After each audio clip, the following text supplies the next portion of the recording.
Direct democracy. A lot of people will tell you that it's shit and we shouldn't do it. Personally, I'm not so sure about that because we do know from science that the myth that large groups of people are just very, very stupid doesn't actually hold up to scrutiny. Generally, large groups of people will make surprisingly intelligent decisions, which is why the principle of democracy works so well. And before you throw a hissy fit about the Americans having elected Donald Trump, let me remind you that that was not actually the decision that they as a group made, but the result of the system through which this decision was funneled. Hillary Clinton won the popular vote, and all the previous steps in the system also were ensured to make it, so not the candidate that the people wanted would be the one who becomes president. If the most popular politician in America right now were the president would be Bernie Sanders. But I can see the issues that direct democracy could have.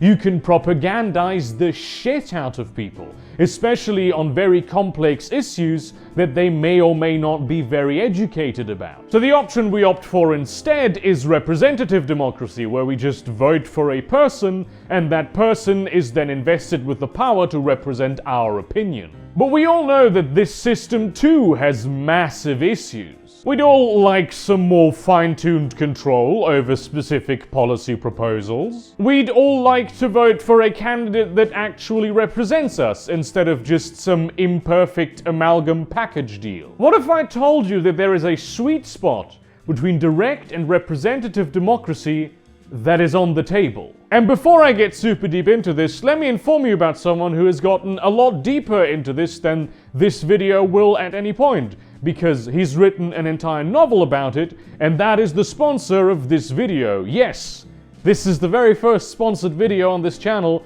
and I'm actually very happy about it. Tim Reutemann has become one of my favorite big brain boys over the past few months in his book Liquid Rain, in which he explores the future of democracy and civics in a way that I've never seen done before, and that I really enjoyed. I liked the book so much that he gave me a sponsorship, which is great because eventually I wanted to touch upon the subject that we're touching upon today anyway in a video, and now also I can shill to you a product that I genuinely stand behind. And let me tell you, Liquid Rain isn't your standard novel about the future.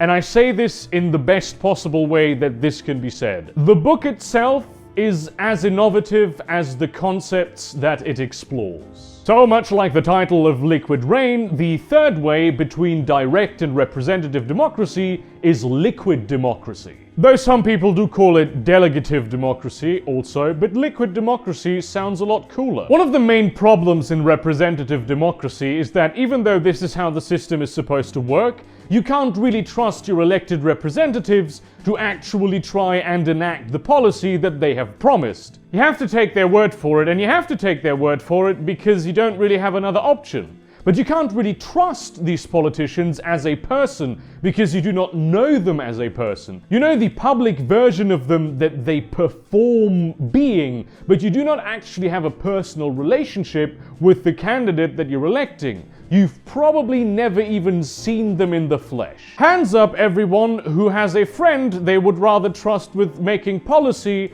and representing their opinions than the last candidate they voted for in an election. There's this thing called Dunbar's number, and I think I've never talked about it on the channel before, even though it is something that I find highly fascinating. Dunbar's number, which is around 150, describes the number of stable social relationships a person can maintain. This isn't just your close friends, and it's also not everyone you know either. As Dunbar describes it, they are the people that you know that you wouldn't feel embarrassed about joining for a drink if you bumped into them at a bar. 150 seems to be the number of people that an individual can keep tabs on. That means you have a general idea of who they are, what they're good at, what they're not so good at, and most importantly, if they can be trusted. And the specific number as applicant to every individual can of course vary a little bit, depending on introversion or extroversion, or, your emotional intelligence, your current life status. There's a variety of factors that count into this. It's just that, on average, it seems to be around 150. And we see Dunbar's number in a lot of places. It's a very hot number in rural areas, especially like isolated tribes that have been observed.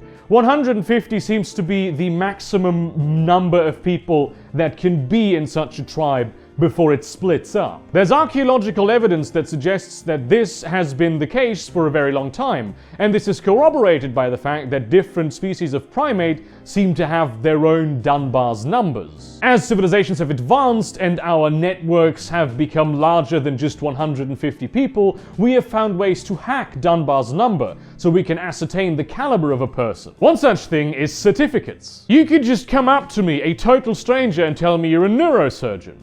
I don't know if that's true. I have never met you before. I haven't seen you do neurosurgery. I haven't seen you when you were learning to do neurosurgery. But you can hand me a piece of paper that tells me that you are a neurosurgeon, and that paper is verified by an institution that has a reputation to keep. This doesn't necessarily tell me how good you are as a neurosurgeon, but it does tell me that you have the training of a neurosurgeon. Money is another great way of hacking Dunbar's number, because it allows us to do business with people we cannot immediately ascertain the character of. If a stranger comes into my store and takes an item, I have no idea if he will pay me back with his own goods and services later, or even if I would want the goods and services that that person is offering, because I don't even know what goods and services those are, and if I would find use for them. So he just gives me money, because money is valuable no matter who gives it, and also I don't need to keep track of who he is as a person,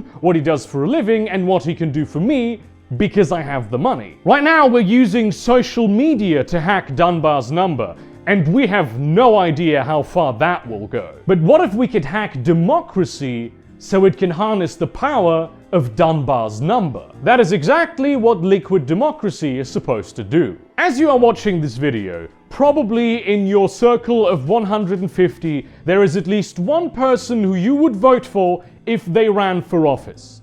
Very likely you are picturing that person right now. What if you could do that? What if you could just vote for that person and now they have 2 votes because they got your vote also? What if other people that you may not necessarily know but who also know that person decide that they see the same things in that person that you do and vote for them also? If that person is this trustworthy individual to all of the people in their group of 150, they now have 150 votes. Chances are that person in their circle of 150 also has at least one individual where they think that is a very trustworthy person that I think should represent people. That person is trusted by a lot of people who are themselves trusted, so they all vote for them. And that means all of their votes get pooled in that individual, which now has the power of thousands, if not tens of thousands of votes. You've never met them personally,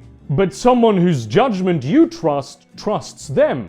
So probably they are trustworthy. This is in essence what elected representatives in representative democracies already are. They are invested with the trust of a lot of different people. They just need to pass a certain hurdle, and they go straight from the top to the bottom, and they themselves also delegate their votes when they vote in party blocks. This system just adds additional layers of trust verification. But wait, there's more! You probably have one friend that you agree with on environmental policy, and you have a different friend that you agree with on economic policy. However, you strongly disagree with both of these friends on the policy matters in which they complement each other. Which one do you vote for? Well, why not both? The friend you trust with environmental issues gets your vote on environmental issues, and the friend you trust on economic issues gets your vote on economic issues. There is a fundamental problem in democracy with understanding issues and handling them appropriately with good policy. Personally, I know very little about safety regulations in the carpenting industry.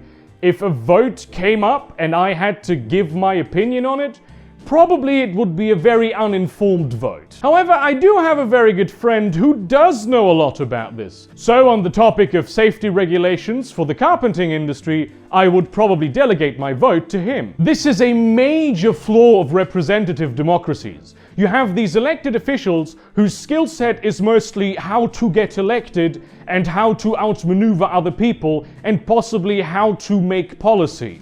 And they decide on all of the things. Most people do not know squat about most things.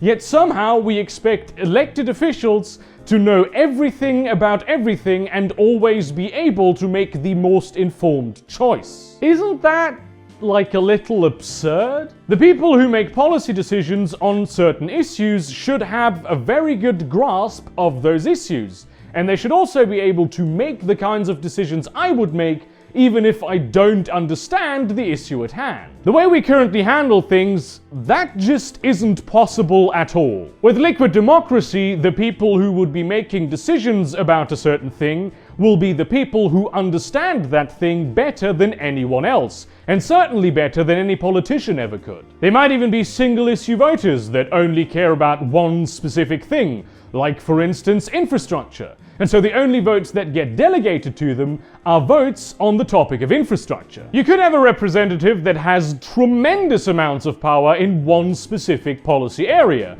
because that is the only policy area that people delegate votes to them for. I've long advocated for people to be able to directly elect ministers or cabinet members, as they are known in some countries. This would have a similar effect, except much more fine-tuned.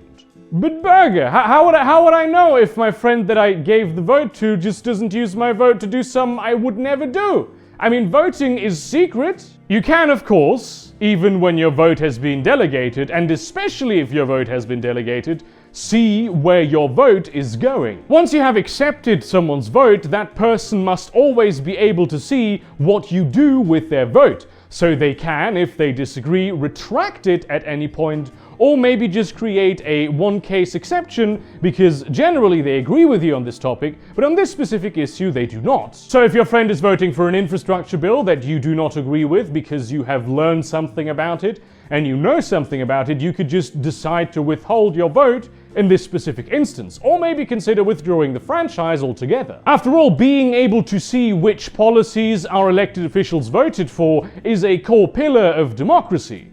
We have that, and we need it to hold our politicians accountable. However, while I am very much interested in seeing a liquid system, I can see some problems with it. There would probably be people who would delegate their votes on regulating Wall Street to their banker friends. There would be people who would delegate their vote to regulate the oil industry to their oil industry friends. You see where I'm going with this. There is a certain risk of eliminating lobbyists just to then elect them straight to office instead. However, I don't think the danger is as big as you might think. Big oil companies invest billions of dollars in making sure that they can continue destroying the environment, and this is most effective at buying politicians, not so much swaying public opinion. The public tends to side with the scientists that understand the issue from an objective perspective and don't have moneyed interests attached to them. Sure, you'd have bankers forming a voting bloc for Wall Street deregulation, but you have that already, and the demos already does not go along with them. The only thing that would change is that basically they couldn't bribe people anymore, because the moment that they did that, the public would learn of it and see that their votes are going somewhere they don't want them to go and retract them immediately. You know how politicians tend to be a bit hesitant when it comes to implementing policy that will completely fuck over their voters in like the few months before an election? Liquid democracy would make this be the case at all times. Something that I do consider much more problematic is celebrities. A lot of celebrities, especially apparently film stars, have some very strong opinions about things that they know precious little about. People still vote for them. We know because this has happened. In our system right now already, several times. But then again, most people know that celebrities are not necessarily very informed about stuff. And there are, of course, exceptions to this, some more obvious, others less. I would delegate most of my votes on matters of science to Carl Sagan if he was still alive. Maybe even Natalie Portman I could delegate some issues to on account of she has a degree in psychology from Harvard and has co-authored multiple scientific papers that were published in peer-reviewed journals. And I think the majority of people would be more prone to delegating to a friend that they have, because they may know the celebrity, but the celebrity doesn't know them. I'm not 100% sure about the celebrity thing, but I suspect that if we tested it out, it would be a lot less scary than I am imagining. But however would one even pull this off? All of these different minute policy issues, a wealth of fields that you can have opinions on and delegate your vote to. Do I expect everyone to just basically live at the polling place? Obviously not. This would be a technological solution. You would be voting from your home computer or your phone. And of course, the moment anyone says this, people's buttholes clench. And I think with good reason. Having things run digitally instead of on paper, that can be a bit iffy for a lot of people. And as we've seen in many countries with electronic voting machines, it can lead to major subversions of democracy. Except, you know, we have not seen this ever. Not because it doesn't happen, because obviously the officials that get elected because of this do not bother to investigate afterwards. A blockchain-based tallying system would make sure that the back end of that whole shebang is secure and no fuckery happens there. Just as a quick aside, blockchain is the #1 best tool we have ever invented to hack Dunbar's number. The applications of it, because it just cannot be tampered with, will be immense. If you want to count every single vote, retaining those votes on a blockchain is much safer than having them on paper ballots. Paper ballots can get lost. That happens. It's an accident most of the time, but it can happen. A vote on the blockchain cannot get lost. Of course, when it comes to blockchain voting, the issue of privacy is raised. Blockchain is not anonymous, it's pseudonymous, so it would not necessarily be impossible for people to find out what you voted for. And that's a big no-no. I have, however, been told by people who understand the blockchain technology much better than I do that there are indeed methods of making it so the blockchain remains as tamper-proof as it is now, and also have voting be anonymous. There's probably some smart person in the comments that can explain this. The one security issue that I do see though, and for which I have yet to receive any valid counter-arguments, is the endpoint issue. Sure, once the vote has been sent from your phone to the blockchain, no more fuckery can happen. But whatever gets sent from your phone, very much fuckery can happen. There would be a very, very, very strong incentive by hugely powerful organizations to develop software that would hijack the voting software on your phone and makes you vote for things that you do not want to be voting for, and also make sure that you never learn that you voted for those things. However, there is on the other hand also the very strong vested interest in making sure that doesn't happen. But it's not like paper voting is flawless. Paper ballots get lost all of the time, and they also get counted wrong all of the time. The reason that in elections where the margin of victory is extremely narrow,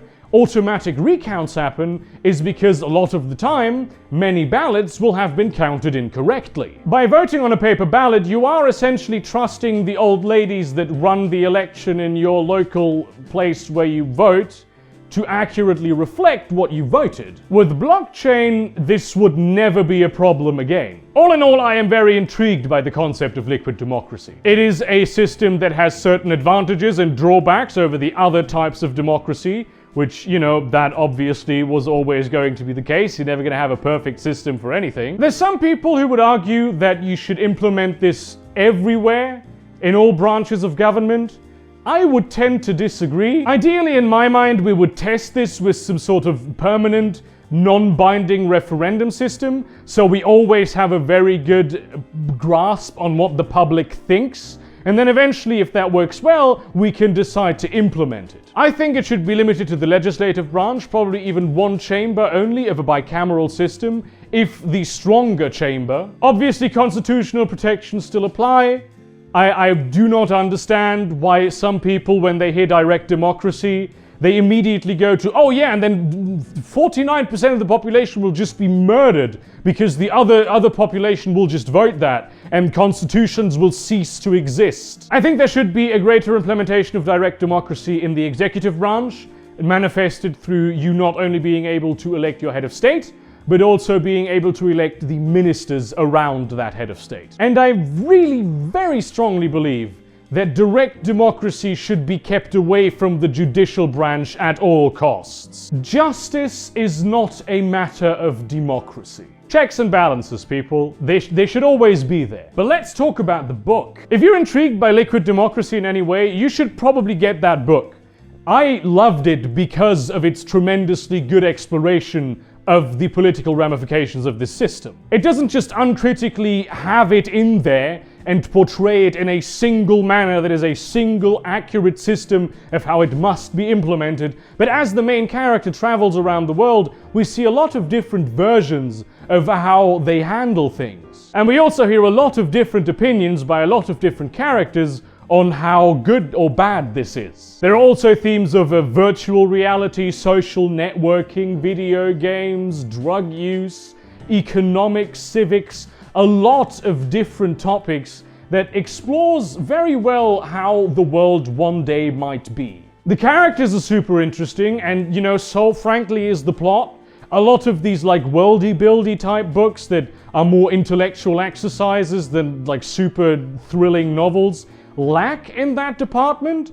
Liquid Rain does not have that problem. It does this one thing that I thought was super annoying in like the first chapter, but I very quickly realized that it's actually super cool. So basically it's written in third person limited, but the perspective of the person that we are seeing the scene through switches from paragraph to paragraph. That may sound weird, but trust me, in this book, it works super well. It allows us to listen to the opinions of all manner of characters without them just spouting their political opinions in a random conversation. It's very subtle the way it's weaved in there. We find out a lot of things about characters that in other books would have just been set dressing. It just adds a whole new layer that I think this book really benefits from. Liquid Rain, I only have a digital copy. I wish I had a hard copy so I could wave it in your face. Liquid Rain is a fascinating near-future science fiction book that I would highly recommend to anyone who is into future politics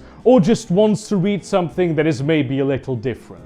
It's not some epic space opera, it's not like an ultra-realistic, gritty character drama, it's just a very believable exploration of the future with the surprisingly relatable main character. Seriously, even though I am being paid for it, I just really strongly support this product. Links in the doobly-doo and also the comment section. Thank you very much for watching this video. Go like it and share it with your friends. Give your opinions on this really quite complex topic that I haven't even been able to scratch the surface of because it's got so many different facets. Consider supporting me on Patreon, follow my Twitter, join my Discord server. In that spirit, I appreciate all of you. Really just consider the whole concept of liquid democracy. Go buy the book or just look at it. The cover is very nice. Just be on the Amazon page for a while. Slowly work up the courage to go get it. And then get it. And see you around, cunts.